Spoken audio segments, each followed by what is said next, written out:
Message Imana igufitiye uyu munsi. Matayo 5:14 haravuga ngo muri umucyo w'isi, umudugudu wubatswe ku mpinga y'umusozi ntubasha kwihisha. Ninde ubwirwa? Ni njyewe nawe. Umucyo niwo ujya ubasha kumurika ahantu hari umwijima, bityo urumuri rukaboneka. Niba turi umucyo w'isi, dukwiriye kumurikira ino si tubamo.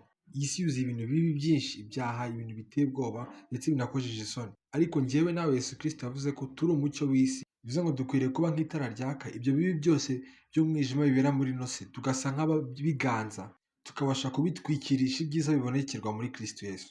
Ikibi gikwiriye kubikirwa muri ino si, ariko nta wundi uzabikora, ni njyewe nawe.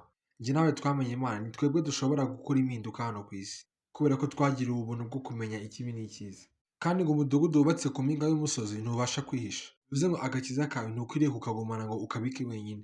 Ubu se uramutse ufite inshuti zitizera Imana, bikazarangira zo zirimbutse wowe uje mu ijuru, agakiza kawe waba warakamarishije iki? Ako gakiza, uko kumenya Imana kwawe wamenye, bifate ubijyane hanze, ubyereke abantu, ubimenyeshe abantu. Kuko nawe wabimenye bikaguhindura, bikakugira mushyashya, niko hari n'abantu benshi bari hanze aha ngaha bakeneye ibyo byawe. Rero bifata ubuntu wagiriwe bwo kumenya Yesu Kristo ngo ubwibikeho, ahubwo ubimenyesha abandi, abandi nabo babashe kumumenya.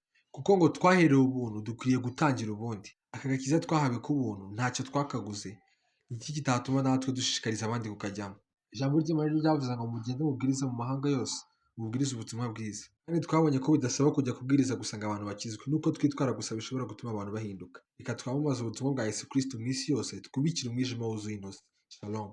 Wohereza iyi video kuri bagenzi bawe kugira ngo ubutumwa bwaguke bw'Imana.